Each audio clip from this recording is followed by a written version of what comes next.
2016 চনৰ পৰা এটা মিছন আৰম্ভ হৈছিল জুবিনদাৰ কাৰণে। দাদাৰ এটা সপোন আছিল যে ঐতিহাসিক শিৱসাগৰৰ যিখিনি সমলবিলাক আছে, কীৰ্তিচিহ্নবিলাক আছে, তাৰ চৌকাশটো সেউজীয়া কৰাৰ। দাদাই সেই চৌকাশ সেউজীয়া কৰাৰ সপোন দেখি আৰম্ভ কৰিছিলে। বিভিন্ন জয়সাগৰ পুখুৰীৰ পশ্চিম পাৰটোত আৰম্ভণি হৈছিলে, বিভিন্ন ফল মূলৰ পৰা আৰম্ভ কৰি গছপুলিৰ পৰা তেখেতে নাহৰ ৰুইছিলে। আৰু তেখেতে কৈ গৈছিলে যে জয়সাগৰ পুখুৰীৰ পাৰটো গোটেই জয়সাগৰখন সেউজীয়া কৰি পেলা নাহৰেৰে। আৰু বিভিন্ন সময়ত বিভিন্ন কাৰণত আমাৰ বহুত গছ নষ্ট হৈ গ'ল। উন্নয়নৰ নামত ইয়াতে ৱাকিং জোন বনাই পেলাই আৰ্কিঅলজি ডিপাৰ্টমেণ্টে বহুত গছ আমাৰ নষ্ট কৰি পেলালে। দাদাৰ কৈছিলে যে এই বছৰ শেষৰ ফালে বা অহা বছৰে তেখেতে আহি পেলাই যিটো মিছন নাহৰ আছিলে, সেই মিছন নাহৰ তেখেতে আকৌ আৰম্ভ কৰিম বুলি চিন্তা চৰ্চা কৰিছিলে। দাদা হেৰাই গ'ল।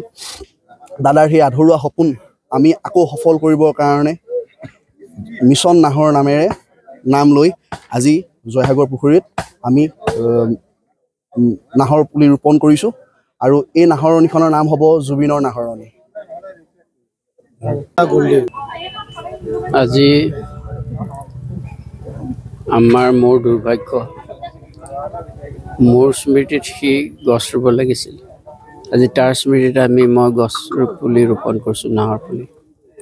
আৰু তাৰ নাহৰৰ সপোনটো বৰ ডাঙৰ সপোন। গোটেই সমগ্ৰ অসমখনক সেউজ কৰাৰ সপোন, সেউজ আৰু ধুনীয়া কৰাৰ সপোন, সৎ কৰাৰ সপোন। এই সপোনটো এই হাজাৰ হাজাৰ তাৰ অনুৰাগী, তাৰ ল'ৰা ছোৱালীখিনি, তাৰ নিজৰ ল'ৰা ছোৱালী ওলাই আহিছিল, লাখ লাখ ল'ৰা ছোৱালী। এই সপোনটো সাকাৰ ৰূপ দিব লাগিব। ইয়াৰ দায়িত্ব এতিয়া আমাৰ সকলোৰে। গতিকে আমি এইটো সাকাৰ ৰূপ দিম। আমি তোমালোকৰ লগত আছোঁ। যিবিলাক ল'ৰা ছোৱালী আজি আহিছে, যিসকলে মোক নিমন্ত্ৰণ কৰি আনিছে, তেওঁলোকৰ লগত আমি সদায় সৰ্বকালৰ বাবে যেতিয়ালৈকে আমি এই পৃথিৱীৰ পৰা আঁতৰি নাযাওঁ। আৰু অসমখন ধুনীয়া দেখি যাম। আমাৰ বিশ্বাস, জুবিনে তাৰ হেৰিটো আৰম্ভ কৰি দিলে। এই আৰম্ভ কৰি দিয়া যিটো প্ৰক্ৰিয়া, যিটো মন খুলি দিলে সকলোৰে, এই খোলা মন লৈ তাৰ উদাত্ত কণ্ঠেৰে সকলোকে আহ্বান যিটো জনালে, এই আহ্বানে আমাৰ লক্ষ লক্ষজনক উদ্বুদ্ধ কৰিছে। আজি ল'ৰা ছোৱালী ওলাই আহিছে। এই নাহৰ পুলিকেইটাৰ নিচিনাকৈ তেওঁলোকৰ মনবিলাক শ্ৰীবৃদ্ধি হৈ গৈ থাকিব, ওখ হৈ যাব, অসম ওখ হৈ যাব তাৰ কাৰণে। আৰু মোৰ বৰ আশাবাদী আমাৰ জেনেৰেশ্যনটো আমি তোমালোকৰ পিছে পিছে গৈ থাকিম। তোমালোকে নেতৃত্ব দি দিয়া। আৰু মই প্ৰতিজন প্ৰতিজন মানুহক আহ্বান কৰিছোঁ, এই সপোনটো সাকাৰ হোৱাত যিখিনি কণ্ট্ৰিবিউশ্যন কৰিব পাৰে তেওঁলোকৰ ফালৰ পৰা, নিজৰ ফালৰ পৰা আহক, আগবাঢ়ি আহক। Thank U. একচুৱেলি আমি আমাৰ মৰমৰ শিল্পীগৰাকীক আমাৰ মাজত জীয়াই ৰাখিবৰ কাৰণে আমি এটা প্লেনিং কৰিছোঁ। ইতিমধ্যে আমাৰ ফেন ক্লাবৰ বন্ধুসকলে ইতিমধ্যে প্লেণ্টেশ্যনৰ কামটো আৰম্ভ কৰিছে।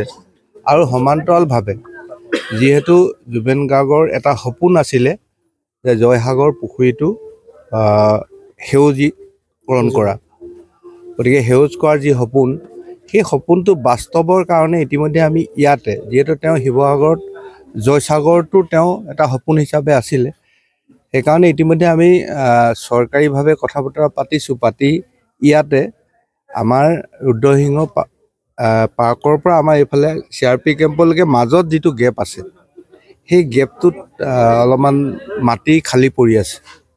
গতিকে ইয়াতে যি 3-4 বিঘা মাটি হয়, সেই মাটিখিনি লৈ জুবিন গাৰ্গৰ নামত এখন পাৰ্ক বনোৱাৰ কাৰণে সিদ্ধান্ত কৰিছোঁ। আৰু লগতে তেওঁ প্ৰতিমূৰ্তি আৰু এটা মুকলি মঞ্চ এটা, যাতে তেওঁৰ নামত ৰেগুলাৰ ইয়াতে কিবা এটা হৈ থাকে, গতিকে তাৰ কাৰণে এটা প্লেনিং কৰা হৈছে।